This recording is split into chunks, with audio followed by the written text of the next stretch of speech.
Yeah చూసాను, ఇదే కదా. సో క్రేజీ ఉంది అసలు. డిఫరెంట్ జోన్, అంటే డిఫరెంట్ జోన్ తీశారు.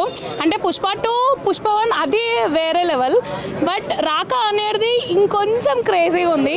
So eagerly waiting movie release కోసం. అండ్ ట్రైలర్ వదిలినా మాకు హ్యాపీయే, ఎందుకంటే ట్రైలర్ చూసేనే మేము హ్యాపీగా ఫీల్ అవుతాం. లైక్ ఏంటి ఆ గెటప్ ఏంటి అని. అది కాకపోతే చాలా మంది ఐ మూవీలో విక్రమ్ గారు దీనిలా గెటప్ ఉందని చెప్పేసి అలా ఏం లేదని కట్టప్ప గెటప్ లెక్క అనిపిస్తుంది. సో అంటే పోస్టర్ కంపారిటివ్లీ అంటే అట్లీ గారు పాత మూవీస్ చూసుకుంటే అవన్నీ డిఫరెంట్ జోనర్. సో ఈ జోనర్ ఏమొచ్చి సూపర్ హీరో అంటారు, దీనికి ఏమైనా జస్టిఫై చేయగలరా?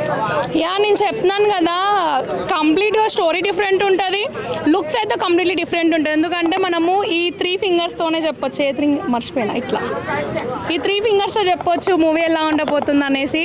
సో ఆ పోస్టర్ కానీ లుక్స్ కానీ అసలు వేరే లెవెల్ ఉన్నాయి. సో ట్రీజర్ కోసం వెయిటింగ్ ఫ్యాన్స్ అందరం. అండ్ ఈ మూవీలో హీరోయిన్ వచ్చేసి దీపికా పడుకోనే. ఆమె టాలీవుడ్లోని 2 మూవీస్ నుంచి అయితే స్కిప్ చేశారు, ఐ మీన్ మూవ్ అవుట్ చేశారు.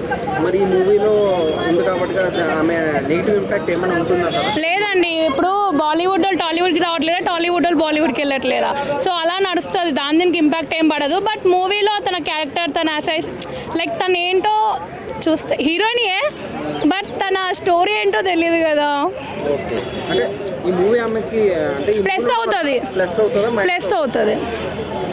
అండ్ ఇప్పుడు కంప్లీట్గా హై బడ్జెట్ మూవీస్ చూసుకుంటే వారణాసి, నెక్స్ట్ వచ్చేసి స్పిరిట్, ఇది అల్లు అర్జున్ గారి మూవీ. ఈ మూవీలోని 3 పోస్టర్స్లో మీకు ఏది బాగా కనెక్ట్ అయ్యింది? నాకు క్రేజీ అనిపించింది అయితే సీరియస్లీ రాక, బికాజ్ ఆ లుక్స్ కానీ ఆ అది ఓలేనా ఇట్లా ఓల్ సైడ్కి అదంతా క్రేజీ ఉంది. అంటే పోస్టర్తోనే హిట్ కొట్టేసి మనోడా అన్నంత క్రేజీగా ఉంది నా ఒపీనియన్. అది అదే.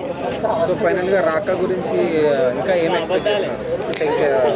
సి అండి సాంగ్స్ అంటే రాక అంటే అది కంప్లీట్గా ఏదో యానిమల్ జోన్ లెక్క ఉంది మూవీ. అంటే పోస్టర్ చూసి నేను చెప్తున్నా అంతే. సో హిట్ కొట్టాలండి, అంటే పుష్ప 2 తర్వాత ఇదే కదా, హిట్ కొట్టాలి.